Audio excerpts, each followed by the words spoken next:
시작되는 4번의 특별 구묘 성령의 밤, 그리고 31일 송구 영신 예배, 그리고 1월 4일부터 5일간 진행되는 특별 새벽 기도회 등 이번 총 10번의 집회를 통해서 우리 성수교회 안에 새로운 성수, 성령의 물결이 흘러넘치는 치유와 회복의 시간이 되시기를 주님의 이름으로 축복합니다. 할렐루야. 아멘. 여러분, 우리는 지금 한 해의 끝자락에 서 있습니다.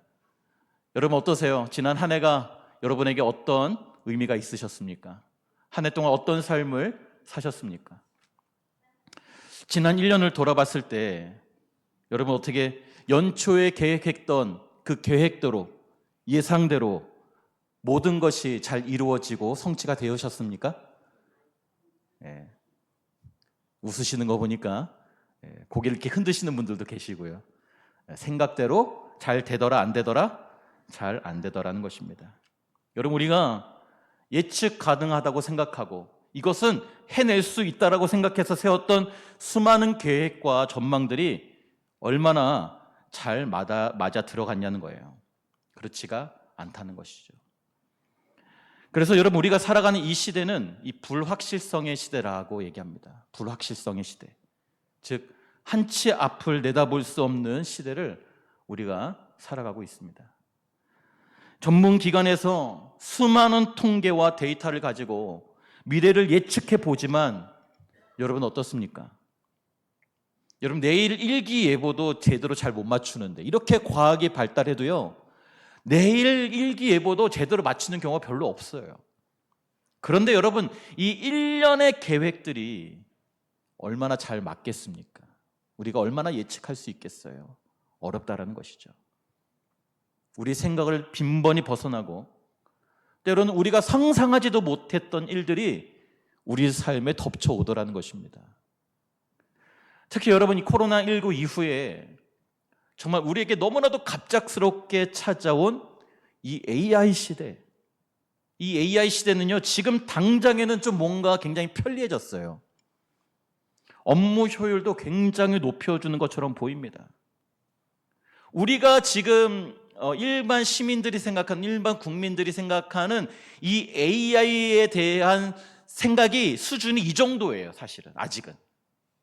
근데 여러분, 이 AI 시대가 지금 우리가 생각하는 것은 AI 시대의 빙산의 일각이라는 거 여러분 아세요? 여러분, 앞으로 이 AI는요, 우리가 앞으로 어떤 세상에서 살게 될지, 그리고 어떤 직업을 가지고 살게 될지, 어떠한 삶을 누리게 될지에 대해서 고민하거나 생각할 시간조차 주지 않고 지금 이 순간에도 AI는 엄청난 빠른 속도로 이 세상을 지배해 나가고 있어요. 우리 어르신들은 핸드폰 만지는 것도 어려워하시잖아요. 스마트폰, 또 여러분, 우리가 스마트폰을 다 가지고 있는데 여러분의 스마트폰은 스마트하십니까? 주로 전화, 문자, 카톡 한 대만 쓰시잖아요.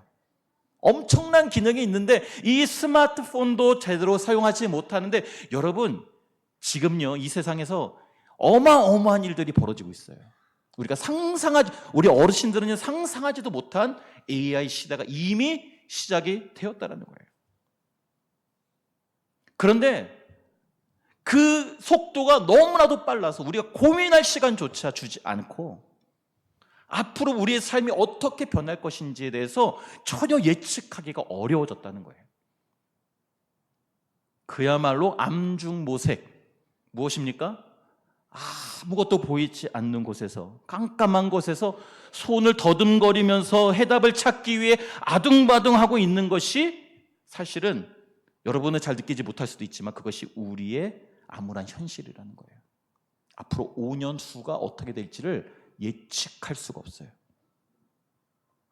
그런데 오늘 우리가 함께 읽은 본문의 이 시대도 우리와 크게 다르지 않았습니다. 여러분, 당시 이스라엘은요, 무려 400년 동안 하나님의 말씀이 끊어진 영적인 암흑기를 지내고 있었습니다. 무려 400년 동안 하나님의 말씀이 임하지 않았어요. 설상가상 어땠습니까?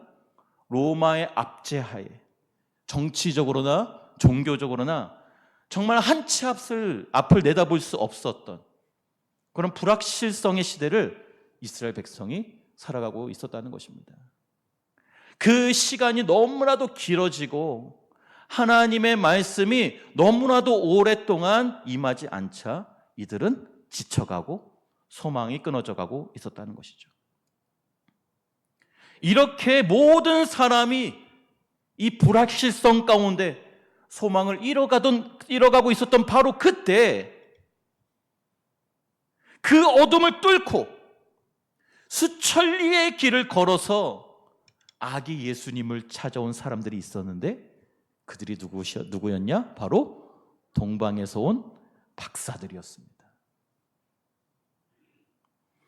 이들에 대한 정확한 기록이 전혀 나오지 않습니다. 그래서 어떤 사람들인지 우리가 사실은 전혀 알 수가 없어요. 그래서 어떤 신학자들은 이들이 천문학을 공부하던 이스라엘 동쪽에 지금으로 따지면 이라크 출신 바벨론의 이 메소포타미아 지역에서 온 현명한 사람들이다. 그리고 박사라고 이렇게 번역을 해놨습니다. 근데 여러분 사실 좋게 해석해서 박사지 사실 현실적으로는요 이 박사라는 단어를 헬라어를 원어를 보면요 이 마귀라는 단어입니다. 마귀가 아니고 마귀. 근데 이 마귀라는 단어는요 어떤 뜻이 있냐면 점치는 자입니다. 점술사. 그리고 마술사를 표현할 때 이 마귀라는 단어를 써요. 무슨 말이냐? 사실 이들이 예수님을 제일 먼저 찾아와서 경배했던 사람들이었기 때문에 어찌 보면은 이 사람들을 조금 좋은 표현으로 해석하려고 했었던 경향이 있었던 것 같아요. 그런데 사실 원어적으로 봤을 때는 이 동방의 박사들은요 별을 보고 점을 치는 아주 용한 점쟁이들이었다고 해도 사실은 틀린 해석은 아닙니다. 그리고 사실 오늘 이 설교의 흐름과 주제로 봤을 때 동방의 박사들보다는 사실은 별을 보고 점치는 점쟁이가 더 옳은 해석이라고 보여지기도 해요. 왜 그런지 한번 보도록 하겠습니다. 여기서 중요한 포인트가 있어요. 그러면 이 동방에서 온 박사들은 도대체 어떻게 그 먼 길을 어떻게 제대로 된 방향이나 정확한 목적지도 알지 못한 채 그저 이 아기 예수가 있었던 곳을 어떻게 찾아갈 수 있었겠냐는 거예요. 누가 알려주지도 않았습니다. 지금처럼 지도나 어떤 내비게이션이 있었던 것도 아니죠. 길이 잘 나 있었던 것도 아니에요. 특히 여러분 어떻습니까? 이들이 걸어온 길은 광야의 이 더위와 이 밤의 추위를 견디고 또 때로는 맹수의 위협과 강도의 위협을 감수해야 하는 아주 위험한 여정이었어요. 그 어느 것 하나 보장되지 않는 위험한 길이었다라는 거예요. 불확실성의 시대를 그들은 그 길을 걸어갔다는 것입니다. 그런데 도대체 그들은 어떻게 이렇게 끝까지 포기하지 않고 아기 예수를 만날 수 있었을까 하는 거예요. 그 비결은 무엇입니까? 그들이 무엇을 보고 따라간 거예요? 별을 보고 따라갔습니다. 별이었어요. 여기서 우리가 주목해야 되는 점은 여러분 별이라는 것은요 우리가 어느 때 별을 볼 수 있습니까? 환한 낮에 별을 볼 수가 있나요? 대낮처럼 환하고 걷기 좋은 시간대에 별을 볼 수가 있습니까? 그렇지 않다라는 거예요. 왜 예수님을 처음 만나게 된 이 동방 박사들이 왜 저 어두운 밤에 그 밤에만 볼 수 있는 그 별을 보고 예수님을 찾아갔을까? 여기는 분명한 의미가 있다는 것이죠.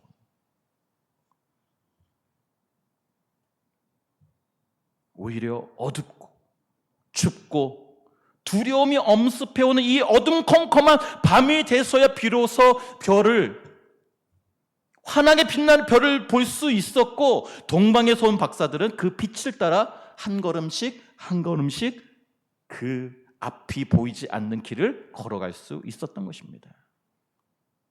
사랑하는 성도 여러분, 근데 가만히 보면 우리 인생도 그렇지 않느냐는 거예요. 무엇 하나 확실한 것 하나 없이 마치 인생이 캄캄한 밤같이 느껴지지 않으십니까? 앞이 전혀 보이지 않아 불안하고 내 힘과 내 지혜로는 도무지 해결할 수 없는 인생의 산적한 문제들이 나를 가로막아 두려움 가운데, 근심 걱정 가운데 있지 않으시냐는 거예요. 우리의 인생이 마치 아무것도 보이지 않는 밤과 같다. 그런데 동방의 박사들이 그 밤의 별을 보고 예수님을 찾았던 이 사건이 우리에게 주는 의미는 무엇입니까? 바로 아무것도 보이지 않는 그 어둠의 상황이 우리에게 절망이 아니요, 오늘 말씀에 의하면 오늘 이 밤이 바로 주님을 만날 기회라는 것입니다. 따라서 오늘 이 밤에 우리에게 필요한 것은, 저와 여러분에게 필요한 것은 바로 이 AI 시대의 빠른 정보나 어떤 과학기술의 눈부신 발전이 아니라 바로 우리의 영혼을 비추시는 저 하나님의 별, 우리의 이 어두운 인생을 환하게 비춰줄, 우리의 갈 길을 환하게 알려주시는 그 성령님의 강력한 임재가 우리 안에 필요하다는 것입니다. 그러면 지금 우리는, 저와 여러분은 무엇을 보고 인생을 걸어가고 계십니까? 여러분 무엇을 따라 인생을 살아가고 계세요? 챗 GPT입니까? 제미나이예요? 구글 검색입니까? 세상이 옳다라고 말하는 세상의 정보들입니까? 아니면 하나님의 말씀을 통해 우리를 가르치시고 이끄시는 성령님의 인도하심입니까? 여러분, 우리가 세상의 정보를 따라 움직이는 인생은요, 이 상황과 환경이 바뀌면 모든 것이 흔들리게 되어 있어요. 왜 그렇습니까? 이 세상의 정보와 상황은요, 시시때때로 바뀌기 때문에 그래요. 여러분, 아무리 AI가 똑똑하고 발달해져도 이 AI는 무엇이 진리인지를 제대로 판단하지 못한다는 거예요. 지금은 아직까지도 무엇을 물어보면 거짓 정보를 가져다가 알려줍니다. 거짓말도 해요. 나중에 아무리 이 AI가 똑똑해진다고 할지라도 여전히 이 AI가 판단할 수 없는 것은 무엇이 진리이냐, 무엇이 인생의 목적이냐, 이것은 그 어떤 것도 해답을 줄 수가 없다라는 거예요. 따라서 우리가 이런 것들을 의지하다가 예측할 수 없는 인생의 위기를 만나게 되면 어떻게 되는 거예요? AI에게 물어봤는데 이것이 맞다고 해서, 이 길이 옳다고 해서 그 길을 갔어요. 그런데 시대가 바뀌면서 5년 전에는 맞았던 것이 5년 후에는 잘못된 게 되었더라는 거예요. 내가 맞았다라고 믿고 확신을 갖고 갔던 그 길이 잘못된 길이었다는 것을 알게 됐을 때 찾아오는 그 배신감과 그 후에 밀려오는 좌절을 맛보면서 이게 아니었네, 내 인생은 앞으로 어떻게 될 것인가, 방향을 잃고 주저앉아 버릴 수밖에 없다라는 거예요. 여러분, 지금 여러분이 앞으로 계획하고 있는 일들 가만히 생각해 보세요. 가만히 여러분 하나님의 말씀과 대조해서 비교해 보세요. 내가 걸어가고 있는 길이 과연 하나님께서 말씀하신 길인가, 세상이 나에게 알려준 길인가?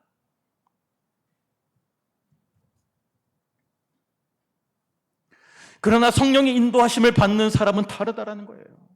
여러분, 이런 성령의 인도하심을 받는 사람은 세상이 뒤집어지고 천지가 개벽해도 전혀 흔들리지 않을 수 있다는 거예요. 왜 그렇습니까? 하나님은 영원하시며 변치 않는 신실한 하나님이시기 때문임을 믿으시기를 바랍니다. 여러분, 왜 그렇습니까? 하나님은 전능하셔서, 전지하셔서 나보다 나를 더 잘 아시고 온 우주 만물을 다스리시는 전능하신 하나님이기 때문임을 믿으시길 바랍니다. 왜 그렇습니까? 내 모든 문제와 상황보다 우리 주님이 더 크고 위대하셔서 우리를 친히 그분의 길로 인도하시기 때문임을 믿으시기를 바랍니다. 따라서 오늘 이 밤에 우리가 회복해야 할 한 가지가 있다면 그것은 무엇입니까? 바로 성령의 임재인 줄로 믿습니다. 그 성령님의 임재가 우리의 삶에 나타날 때 어떤 놀라운 역사가 일어나는지, 그리고 어떻게 그 성령의 불길을 내 삶에, 내 마음에, 내 심령에 다시 불타오르게 할 것인지 오늘 말씀을 통해서 하나님의 음성을 들으시는 저와 여러분이 되시기를 주님의 이름으로 축복합니다. 먼저 첫 번째로, 성령의 임재는 가난한 심령에 찾아오신다는 것입니다. 여러분, 우리가 오랜 시간 신앙생활하고 아무리 기도하고 아무리 노력해도 어떤 성도는 성령의 충만함을 받아 늘 성령 충만한 삶을 살아가는데 왜 도대체 나는 이렇게 갈망하고 이렇게 원하는데도 왜 나에게는 이 성령님의 충만한 임재가 오질 않는 걸까? 고민하는 성도들이 생각보다 굉장히 많으세요. 왜 이렇게 성령님은 나에게서 먼 분으로만 느껴지는 걸까? 왜 그럴까요? 왜 나의 삶에 늘 성령의 충만함으로 내가 충만하지 못하는가? 여러 가지 이유가 있을 수 있지만 혹시 우리가 번지수를 잘못 찾고 있는 거 아니냐는 거예요. 라디오 주파수를 잘못 맞추고 있는 거 아니냐는 거예요. 여러분, 우리는 하나님의 이 역사, 이 성령의 임재는 그 어떤 좀 품격에 맞게 어느 정도의 어떤 직분과 어느 정도의 이 성품과 믿음을 갖추고 뭔가 능력이 많고 뭔가 잘 갖춰진 곳에 우리 성령님께서 임하실 거라고 착각한다는 거예요. 오늘 본문의 이 동방에서 온 박사들도 마찬가지였습니다. 그들은 별을 따라왔지만 그들이 별을 따라 겨우겨우 유대 땅에 도착을 했는데요, 그들의 생각과 상식으로는 온 인류를 구원할 왕이, 메시아가 나셨다면 당연히 그 별이 가리키는 곳은 어디라고 생각했다는 거예요?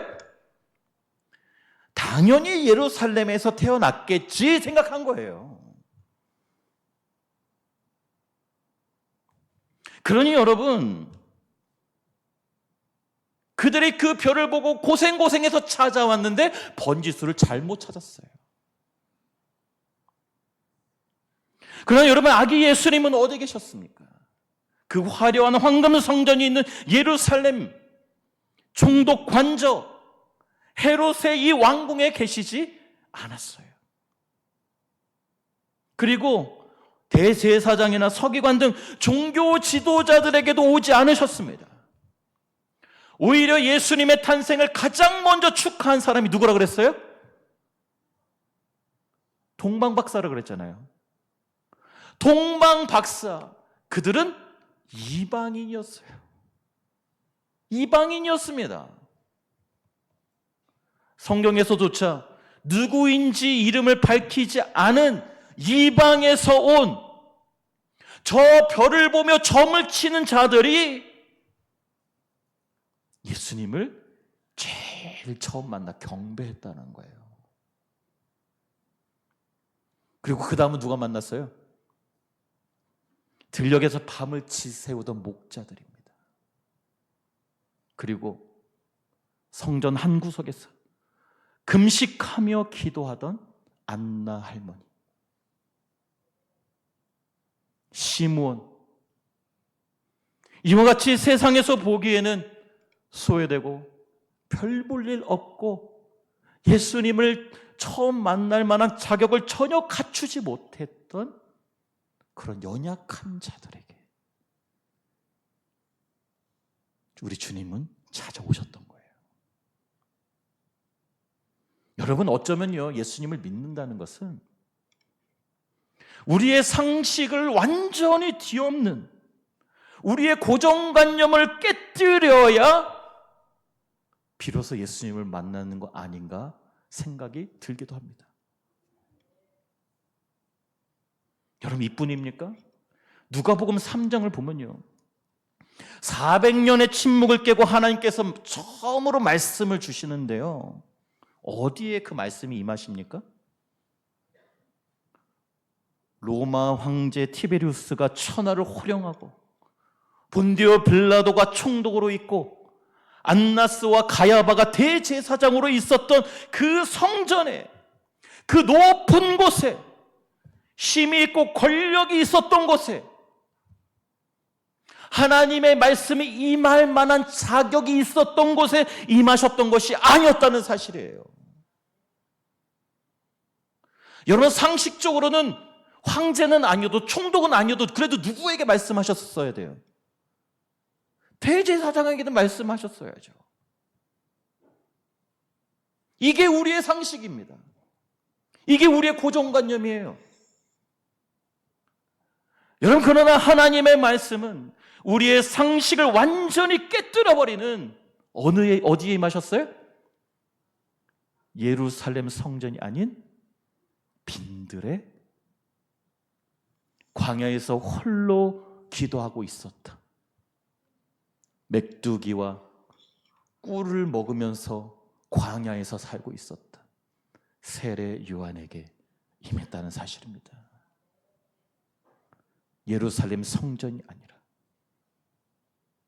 아무도 거들떠보지 않는 외롭고 메마른 땅, 사람들의 시선이 전혀 닿지 않았던 바로 그 빈들에 하나님의 말씀이, 하늘의 문이 열렸던 것입니다. 여러분, 어떠세요? 이것이 우리가 어떤 의미를 주는 것입니까? 성령님의 임재는 세상의 스펙과 자랑으로 가득 찬 이 교만한 마음, 내가 왕이다, 내 뜻대로 하겠다라고 생각하는 이 헤롯과 같은 심령에는 결코 임하지 않는다는 사실이에요. 내가 직분이 뭐고, 내가 기도를 얼마나 하고, 내가 금식도 잘하고, 내가 헌금을 얼마나 하고 있느냐가 중요한 게 아니라는 거예요. 이것을 제일 잘했던 사람들이 누구예요? 바리새인들이잖아요. 오히려 주여, 나는 믿음이 부족합니다. 주님, 나는 너무 연약해요. 아무것도 할 수가 없어요. 주님, 난 주님이 아니면 아무것도 아닙니다 라고 고백하는 바로 이 가난한 심령, 바로 이 빈들과 같은 마음에 성령의 불이 떨어지는 줄로 믿으시기를 바랍니다. 아멘. 여러분, 아기 예수가 나신 베들레헴은 또 어떤 곳이었습니까? 미가서 5장 2절 말씀입니다. 같이 읽겠습니다. 시작. 베들레헴 에브라다야, 너는 유다 족속 중에 작을지라도. 아멘. 여러분, 베들레헴은요, 유다 지역에서도 가장 작고 인구수도 얼마 되지 않은 보잘것없는 무명의 촌동네였어요. 여러분, 혹시 그런데 나의 처지가, 지금 나의 삶이 이 유대 땅 고을 중에서 가장 작아 보이는 이 베들레헴처럼 보잘것없고 쓸모없어 보이고 버림받은 땅같이 내 삶이 느껴지는 분 계시지 않으십니까? 남들이 잘 알아주지 않는 그 무명의 인생, 숨겨진 그 작은 마을처럼 혹시 초라해 보이는 인생을 살고 있다 느껴지는 분 계시지 않느냐는 거예요. 혹시 오늘 이 밤에 그런 분이 여기 계시다면 결코 낙심하지 마시기를 바랍니다. 여러분 기억하십시오. 세상은 크고 화려하고 능력 있는 것을 주목하지만 우리 주님은 작은 자, 바로 베들레헴과 같은 자를 주목하고 계심을 믿으시기를 바랍니다. 여러분 성경은요 온통 이런 자들의 이야기로 가득 차 있습니다. 소심하고 겁 많던 기드온은 어떻습니까? 주님 나는 못해요 라고 하면서 포도즙을 짜는 그 틀에 숨어 있을 때 겁먹고 죽을까 봐 두려워서 숨어 있는 그 기드온을 향해 하나님께서는 그 기드온을 뭐라고 부르셨습니까? 큰 용사요, 주께서 너와 함께 하시도다. 주여 나는 아이라 말을 잘 못해요. 누가 얘기했습니까? 누가 얘기했어요? 나는 아이라 말을 잘 못합니다. 예레미야였습니다. 나는 아이라 말을 잘 못해요 라고 말하던 예레미야에게 주께서 뭐라고 말씀하십니까? 예레미야 1장 7절에서 8절 말씀 같이 읽겠습니다. 시작. 여호와께서 너는 아이라 말하지 말고 내가 너를 누구에게 보내든지 너는 가며 내가 내게 무엇을 명령하든지 너는 말할지니라. 너는 그들 때문에 두려워하지 말라. 내가 너와 함께하여 너를 구원하리라. 아멘.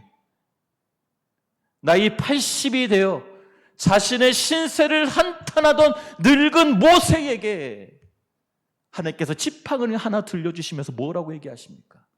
출애굽기 3장 11절에서 12절 말씀 읽겠습니다. 시작. 모세가 하나님께 아뢰되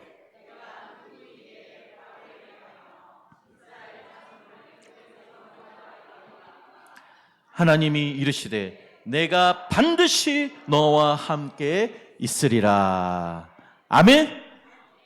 사랑하는 성도 여러분, 내가 작다고, 내가 평범하다고, 내가 가진 것이 하나도 없고 나이도 많아 늙었다고 성령의 임재를 포기하지 마시기를 축복합니다.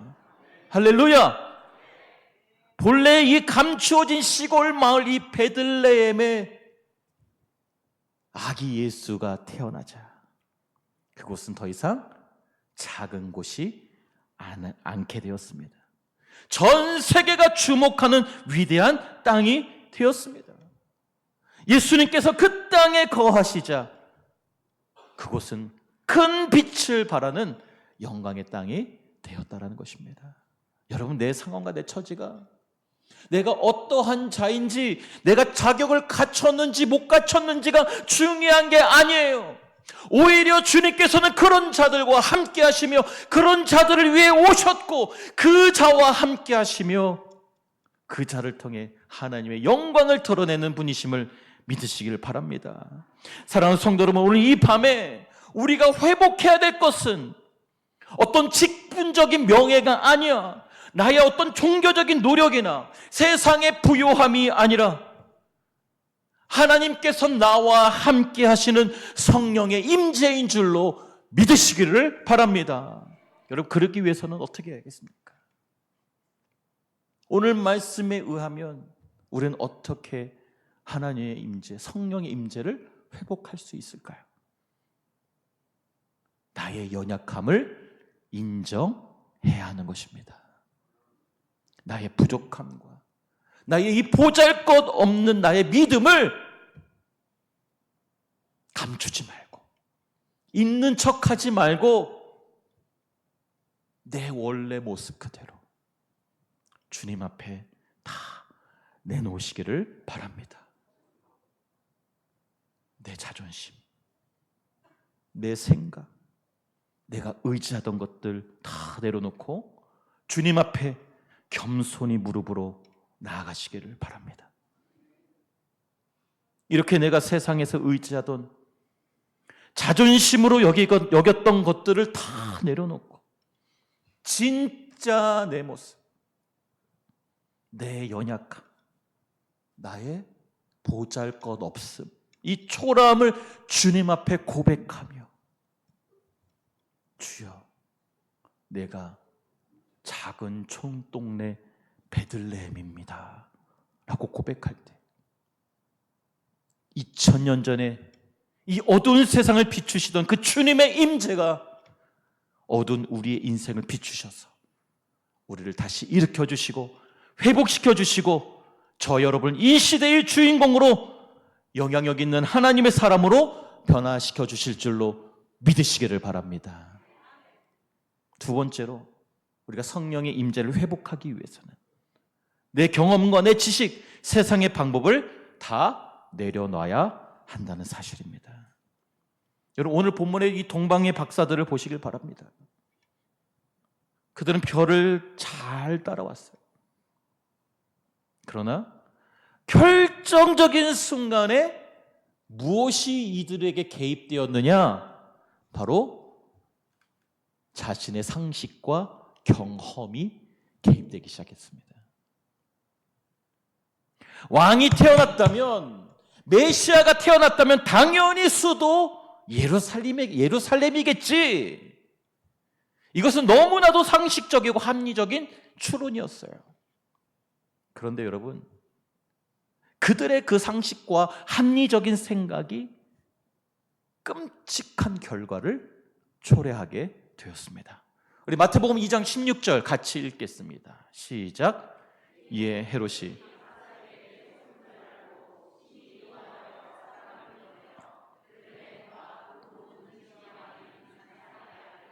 박사들에게 자세히 알아본 그때를 기준하여 2살부터 그 아래로 다 죽이니, 그들이 헤롯을 찾아감으로 인해, 잘못된 번짓으로 찾아감으로 인해 예루살렘 인근의 2살 아래의 아이들이 무참하게 학살당하는 비극이 벌어지게 된 거예요.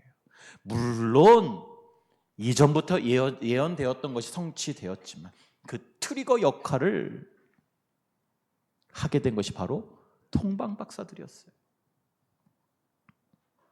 여러분, 이처럼 내 생각, 내 경험, 내 상식을 앞세우면 때로는 이렇게 엉뚱한 길로 가게 된다는 거예요. 잘못된 번짓으로 인생이 걸어가게 된다는 거예요. 그래서 때로는 돌이킬 수 없는 실수를 범하기도 한다는 것입니다. 여러분, 우리도 마찬가지예요. 여러분, 우리는 이 불확실성의 시대를 살아가면서 불안하니까 어떻게 해요? 자꾸 세상의 정보에 기웃기웃하고 있잖아요. 뉴스를 검색하고 전문가들의 전망을 듣고 AI에게 물어보고 사람들의 소문에 귀를 기울입니다. 그러나 여러분, 이 세상의 정보는 어떻습니까? 요즘은 경기가 너무 어려워. 그래서 이 사업을 하면 망한대. 하지마. 지금은 때가 아니야. 지금 하면 뭐든지 망하게 있어. 잘 안 될 거야. 아니면 반대로, 야, 너는 지금 하면 다 잘 될 거야. 한번 해봐. 뭐든지 해봐. 지금 이게 요즘 유행이라니까 여기 한번 올라타봐. 그럼 잘 될 거야. 여러분, 이 세상은 양가의 입장을 다 얘기해요. 여기선 이렇게 얘기하고 저기선 저렇게 얘기해요. 무엇이 옳은 길인지, 무엇이 올바른 판단인지 우리가 제대로 된 판단을 할 수가 없어요. 그래서 이러한 여러 가지 소리를 듣다 보면 우리는 방향을 잃게 됩니다. 그리고 오히려 심사숙고하고 고민하고 고민해서 한 결정이 때로는 완전히 잘못된 결정을 하기도 한다는 거예요. 그러나 여러분, 성령의 사람은 어떻습니까? 성령의 사람은 이 세상의 정보를 따라 살아가는, 세상의 방법으로 사는 자가 아니라 바로 성령의 인도하심을 따라 사는 자임을 믿으시기를 바랍니다. 남들이 다 안 된다고 할 때 성령께서 가라, 내가 너와 함께 하겠다 하시면 가는 거예요. 남들이 다 여기가 좋아, 이거 하면 무조건 성공해라고 다 몰려갈 때 성령께서 아니야, 멈춰라, 내가 너를 지키고 보호할 거야 말하시면 멈추는 것입니다. 이것이 바로 별을 따라 살아가는 인생인 것입니다. 2003년, 벌써 20년이 넘었네요. 중국에서 사스라는, 사스입니까? 사스라는 호흡기 질병이 유행한 적이 있었죠.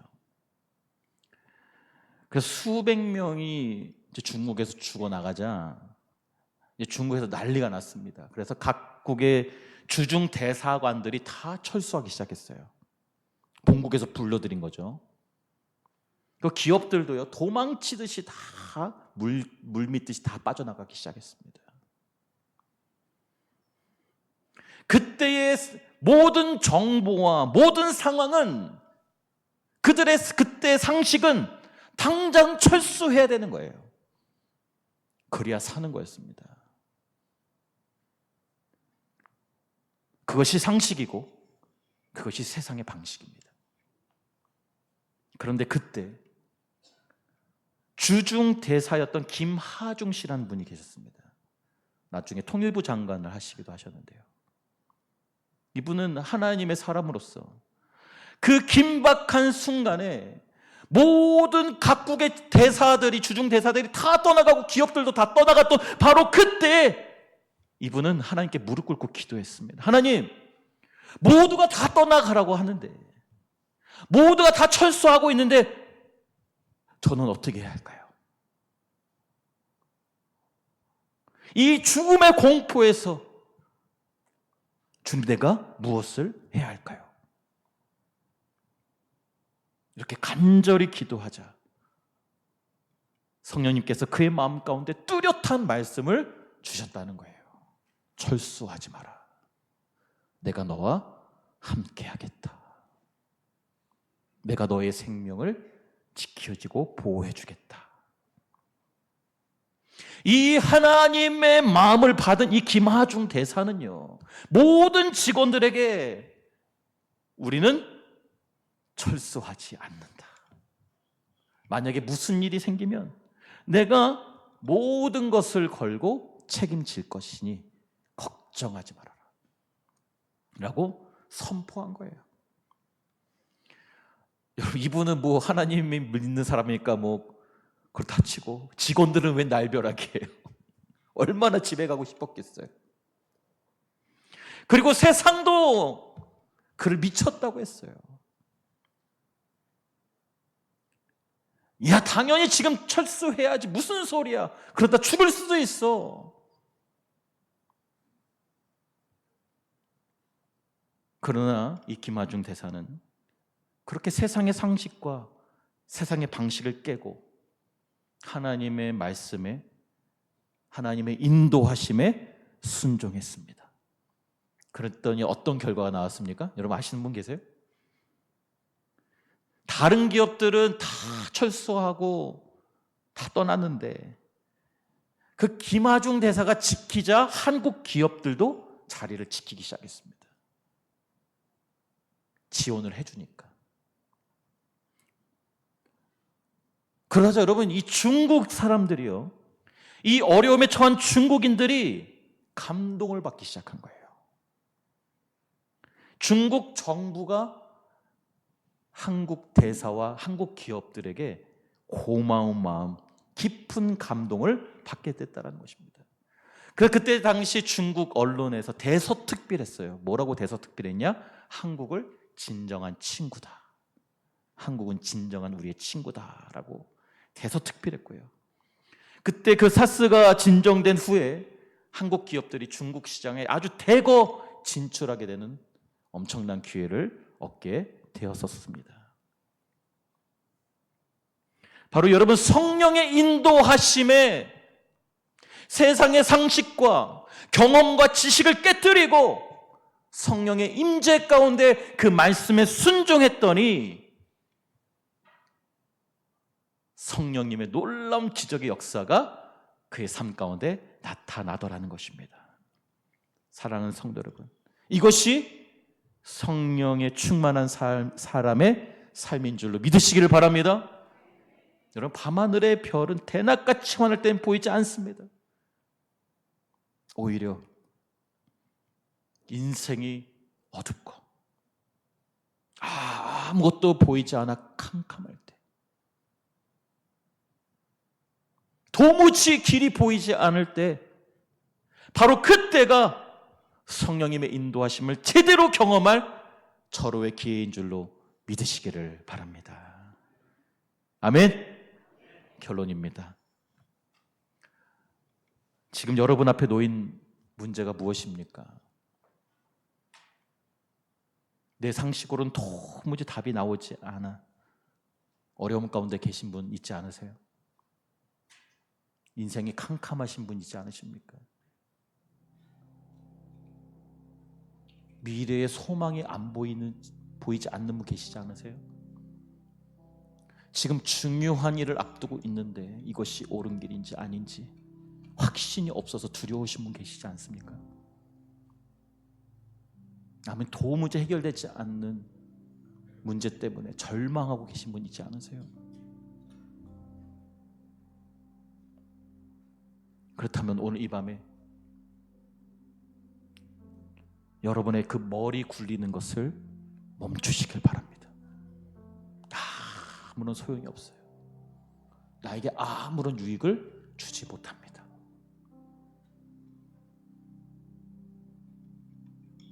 여러분의 머릿속에 계산하고 있는 그 계산기를 버려버리십시오. 아무리 계산해도 답이 나오지 않습니다. 오늘 이 밤에 우리에게 필요한 것은 세상의 상식과 정보와 내 힘과 경험이 아니라 바로 성령님의 임재임을 믿으시기를 바랍니다. 그러기 위해 여러분 헤롯의 왕국으로 들어가지 마세요.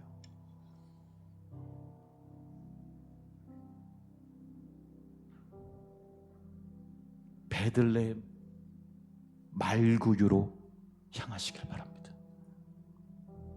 세상의 방법, 세상의 정보가 아니라 초라해 보여도 아무것도 아닌 것처럼 보여도 그곳에 임하셔서 가장 약하고 가장 부족하고 가장 받을 만한 자격이 없어 보이는 가장 작은 자를 통해 역사하시는 그 성령의 별, 그 성령의 임재를 오늘 이 밤에 붙잡으시기를 바랍니다.